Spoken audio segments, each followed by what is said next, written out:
মেছো ভেরির টাকা না পেয়ে বিক্ষোভ। হাড়োয়ার গোপালপুরের ঘটনা। গোপালপুরে বিক্ষোভ দেখান গ্রামবাসীরা। হাজার বিঘা জমির খাজনা স্থানীয়দের মধ্যে বন্টন। 2019 থেকে মিলছে না খাস জমির খাজনা। দুর্নীতির অভিযোগে বিক্ষোভ দেখান গ্রামবাসীরা। কি বলছেন তারা শুনবো। 2023 সালে আমাদের এখানে কিছু মেছো ভেরি টাকা আছে, তা প্রায় 60 থেকে 70 লাখ টাকা। এই টাকাটা আমাদের অঞ্চল সভাপতি 2023 সালে পুরো টাকা দিইনি এবং 2024-এ তো কোনো টাকাই দিইনি। আমরা চাইছি যে আমরা এই মিডিয়ার মাধ্যমে এটা জানাতে চাইছি যে আমরা যেন আমাদের টাকাটা পেয়ে যাই। আপনি কি জমির মালিক? হ্যাঁ। মানে খাস জমি নাকি? খাস জমি, সে টাকা লিজ পান না? না, 2023 সালেও দিইনি, এটা 24 সাল চলে গেল, এটারও টাকা দিইনি। আপনারা কত বাহিনী দিয়ে আমরা যখনই টাকার জন্য ওখানে যাই বারবারই কিছু মোস্তান বাহিনী দিয়ে আমাদের হটিয়ে দেয়। কথা বলবো জিয়াউল আমাদের প্রতিনিধির সঙ্গে। জিয়াউল, প্রচুর টাকা আত্মসাতের অভিযোগ করছেন গ্রামবাসীরা তৃণমূলের অঞ্চল সভাপতির বিরুদ্ধে। কালাম মুন্সি তিনি কি বলছেন?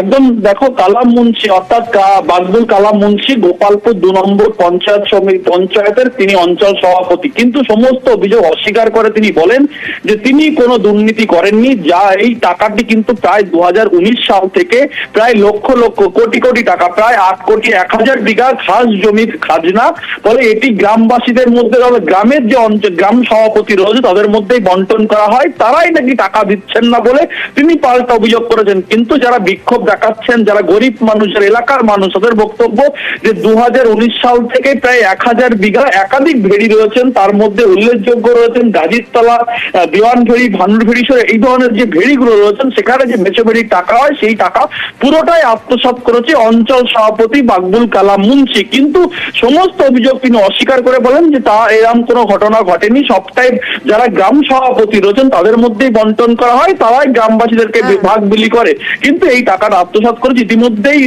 হাড়োয়ার যিনি বিধায়ক রবিউল ইসলাম, তারও স্পষ্ট দাবি, তার কাছে একাধিক অভিযোগ এসেছেন, তিনি অভিযোগ খতিয়ে দেখছেন, তিনি দলকে ব্যাপারটি জানাবেন। কিন্তু যেভাবে কোটি কোটি টাকা 2019 থেকে 2025। অনেক ধন্যবাদ তোমায়। আমরা একবার শুনবো তৃণমূলের অঞ্চল সভাপতি কালাম মুন্সি তার বক্তব্য। গোপালপুর 2 নম্বর অঞ্চলের যতগুলো খাস সম্পত্তি রয়েছে, প্রতিটা খাস সম্পত্তি প্রতিটা বুথের ভোটার ভিত্তিতে ভাগ করে বুথের নেতৃত্ব বা বুথের মেম্বারদের হাতে তুলে দেওয়া আছে এবং তার রেজুলেশনও আমার কাছে আছে। তো এখন দেখা যাচ্ছে গোপালপুর 2 এর বেশ কতগুলো বুথে সেখানকার সাধারণ মানুষকে টাকা দেওয়া হয় না। তো 2019 থেকে 22 পর্যন্ত ওই দেওয়ানভেরির 4 বছরের লিস্ট টাকা সেখানকার সাধারণ মানুষকে দেওয়া হয়নি। সম্পূর্ণ টাকা ওখানকার বিগত উপপ্রধান বর্তমান ব্যবসাদারদের কাছ থেকে, এবং সেই টাকা জনগণকে না দিয়ে সম্পূর্ণ আত্মসাৎ হয়েছে। আমি যখন লিখিত করে দলকে জানিয়েছি, তারা ঘৃণ্য চক্রান্ত আমার বিরুদ্ধে করেছে। তৃণমূলের অঞ্চল সভাপতি কালাম মুন্সির বক্তব্য শুনলেন। তিনি আবার দায় চাপাচ্ছেন বুথ সভাপতির উপর। তিনি কি বলছেন শুনবো, এবং একই সঙ্গে এলাকার বিধায়ক তারই বা কি বক্তব্য শোনাবো। অ্যাকচুয়ালি এই ঘেরিগুলো বিলি করে বাকবুল কালাম মুন্সি অঞ্চল সভাপতি, ওরে নিজে টাকাটা নিজে রেখে দেয়। সেই থেকে নিয়ে উনি তো কোনো টাকাই দেয় না। 23 সালের টাকা দেয় না, 23 সালের টাকা আমাদের প্রতি দেয়নি গো। কিছুটা দিয়েছে আর কিছুটা পাও। 2024 সালের টাকা পুরোটাই সভাপতির কাছে। এসব মিথ্যে কথা, এসব মিথ্যে কথা, তিন কথা অঞ্চল সভাপতির। এসব ঘেরিটা বন্ধন করে বাকবুল কালাম মুন্সি, আর ঘেরির টাকাটাও অঞ্চল সভাপতিকে জমা হয়। দেখুন, এই ঘটনাটা আমি শুনেছি, আমার কাছে এসেছে, আমি জানার চেষ্টা করছি। আমার ব্লক সভাপতি এবং আমাদের চেয়ারম্যান বসিরহাট সাংগঠনিক জেলার, ওনার সঙ্গে আমার কথা হয়েছে। আমি এটা ইমিডিয়েট আমি এখানে অ্যাকশন নেব। যদি এর বিরুদ্ধে কোনো রকম সত্যতা প্রমাণ হয় তাহলে আমরা নিশ্চয়ই এর বিরুদ্ধে ব্যবস্থা নেব। চাষিরা যাতে তাদের ন্যায্যটা পায় সেটা হচ্ছে আমাদের প্রথম কাজ।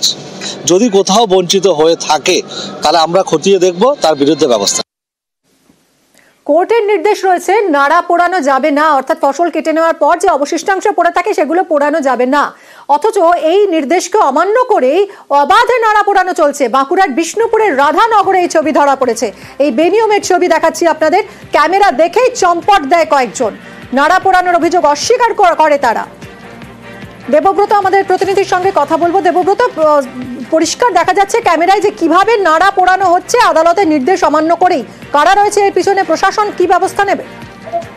একদমই দেখো, কিছু অসাধু চাষি তারা এই কাজ করছে, কারণ ধান কেটে নেওয়ার পরে যে নাড়া পড়ে রয়েছে জমিতে সেই নাড়ায় আগুন লাগিয়ে দেওয়া হচ্ছে, যেমন তার যুক্তি দেখাতে, কারণ আগামী যে চাষ রয়েছে সেই চাষ করার জন্যই তারা এই ধরনের কাজ করছে। কিন্তু বারংবার কৃষি দপ্তরের পক্ষ থেকে মাইকিং করা হচ্ছে, প্রচার করা হচ্ছে, এলাকার কৃষকদের সচেতন করা হচ্ছে, কারণ এই নাড়া পোড়াতে গেলে কারণ পরিবেশ দূষণ হচ্ছে। মহকুমা শাসক জানাচ্ছে এর ফলে কুয়াশার পরিমাণ বাড়ছে, গাড়ি চালাতে অসুবিধা হচ্ছে, রাস্তার পাশেই রয়েছে বিঘার পর বিঘা জমি, ফলে একটা পরিবেশ দূষণ হচ্ছে। এই জানা সত্ত্বেও কৃষকরা কিন্তু দিনের পর দিন এই ধরনের কাজ করে যাচ্ছে, একাধিক জায়গায় এই ধরনের কাজ করেছে। এদিনও ঠিক বিষ্ণুপুর ব্লকের রাধানগর সংলগ্ন এলাকা যে কৃষি জমি রয়েছে, এই কৃষি জমি এলাকাগুলি থেকে কৃষকরা নিজেদের ধান কেটে নিয়ে চলে গেছে, তারপরেই যে নাড়া পড়ে রয়েছে সেই নাড়ায় আগুন লাগিয়ে দিচ্ছে। যখনই তাদের কাছে জানতে চাওয়া হচ্ছে সম্পূর্ণ বিষয়টি সতর্ক করছে, কিন্তু বারবার মাইকিং হচ্ছে, তা সত্ত্বেও কয়েকজন কৃষক তারা কিছুতেই এই আদেশ মান্য করছে না। কি বলছেন তারা শুনবো, এইচডিও কি বলছেন শুনবো। এটা নিয়ে অনেক সচেতনতার প্রচার আমাদের সরকারি তরফে করা হয়ে থাকে, শুধু বিষ্ণুপুর নয়, কিছু কিছু ইন্টেরিয়ার জায়গাতে পকেটগুলোতে একটা ভ্রান্ত ধারণা থেকে চাষিরা ফসল তুলে নেওয়ার পরে আগুন লাগিয়ে দেন।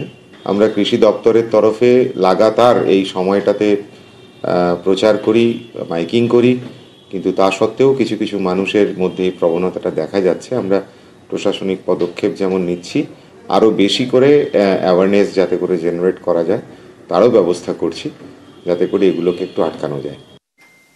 মহিষাদলের সেই যে হনুমান, যার দাপাদাপিতে আতঙ্ক ছড়িয়েছিল, হনুমানের কামড়ে অনেকে আহতও হয়েছিলেন, জখম হয়েছিলেন, সেই হনুমান ধরা পড়েছে। হলদিয়া নন্দকুমার মেদিনীপুর থেকে বনকর্মীরা আসেন এবং সেই হনুমানটিকে অবশেষে খাঁচাবন্দি করা হলো।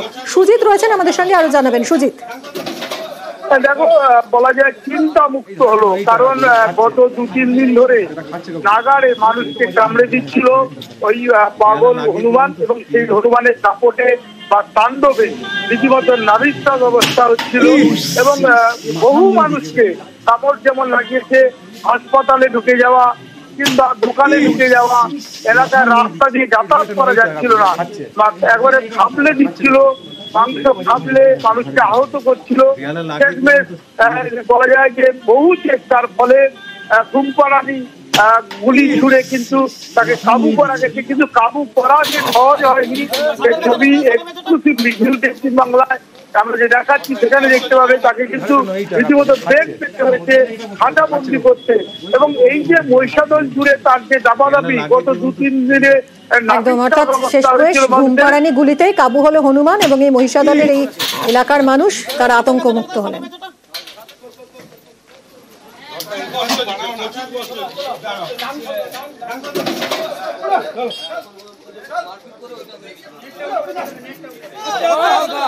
সরে যাও